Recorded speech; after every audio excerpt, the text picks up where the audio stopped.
Guys, magandang umaga. Ayan, tayo po papunta ngayon sa koral ng baboy. Tayo po magbababoy na. Ayan, magsa-7 na po guys. Natanghali na po. Ito po ang aming daan. Nakikita nyo naman po, di po ba? Ayan, ang aming paligid guys. Ito po ang harapan ng aming bahay. Ito po ang aming daan papunta dito sa koral. Ito guys, ang aming daan. Bahayan pa rin po dito. At hindi naman po magkakaiba ang tao dito guys. Magkakamag-anak naman po.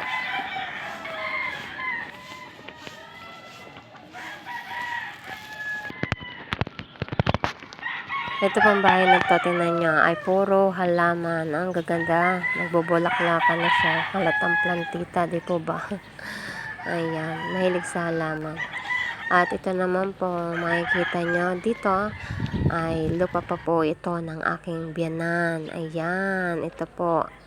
Ayan, lupa po ito ng aking biyanan. Ayan, pati po yung side na to, na may mga saging. Napakarami na po nitong mga bunga guys. Ayan, tagsaging po talaga ngayon. Kaya siguro mura ang mga saging na saba. Marami pong bunga ang saging. Ayan, ito pong lupa na to ay medyo malawak pa po guys. Siguro pwede pa po magtayo dito mga 3 o 4 na bahay. Natin, dito po ang aming koral.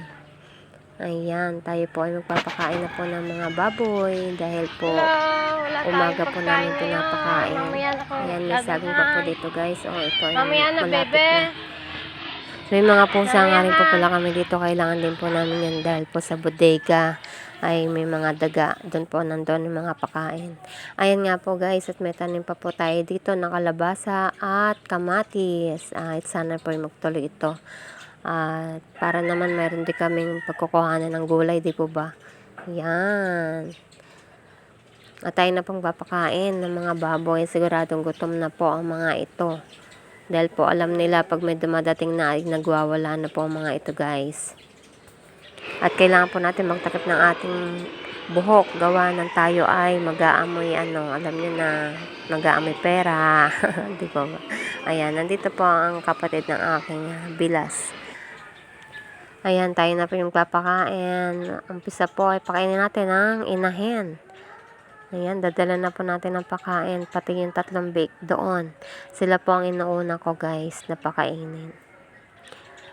Kasi ang mga inahin na to ay talaga nagwawala. Baka mamaya umalis pa dito sa kulungan. Ay nako.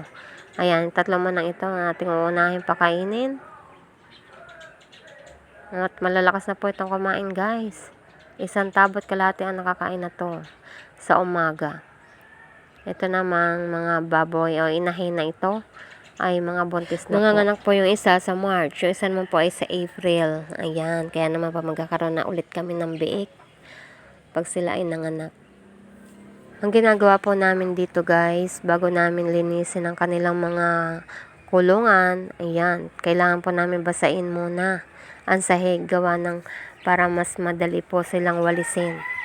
Para madaling linisin ang kanilang mga kulungan.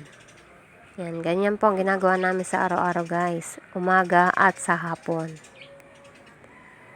Ang mahirap lang po linisin dito guys ay ang mga malalaki na. Pero yung medyo maliliit pa ay konti pa lang kasi ang mga dumi nun. Kagaya nito guys, ayan. Hindi pa masyadong madumi ang kanilang kulungan. Gawa ng maliliit pa sila. At kailangan po talaga natin linisin ang kanilang mga kulungan guys dahil po dito sila kumakain. Pero pag malinis naman ang kabilang side, pwede mo silang buhusan ng pakain doon. Ayan, ganyan lang naman po. Madali lang naman po itong linisin guys. Ganyan-ganyan lang. Brush lang natin at saka natin wawalisin. At pag nalinis na po natin ang kanilang mga kulungan, ay pwede na po natin buhusan ng pakain. Ayan, di po ba? Kailangan po kasi malinis din ang kanilang kakainan. Kahit ganyan sila guys, kahit baboy sila, kailangan po nilang maging malinis din. Dahil po ang nag-aalaga, hindi naman baboy. Ay, joke. Ayan. Siyempre po, kailangan po natin na maging malinis ang kanilang mga kulungan, pati na rin po ang kanilang pinagkakainan. Ganyan po tayo mag-alaga guys. Kahit maliit na kulungan lang po ito, kailangan din po natin gawing maging malinis.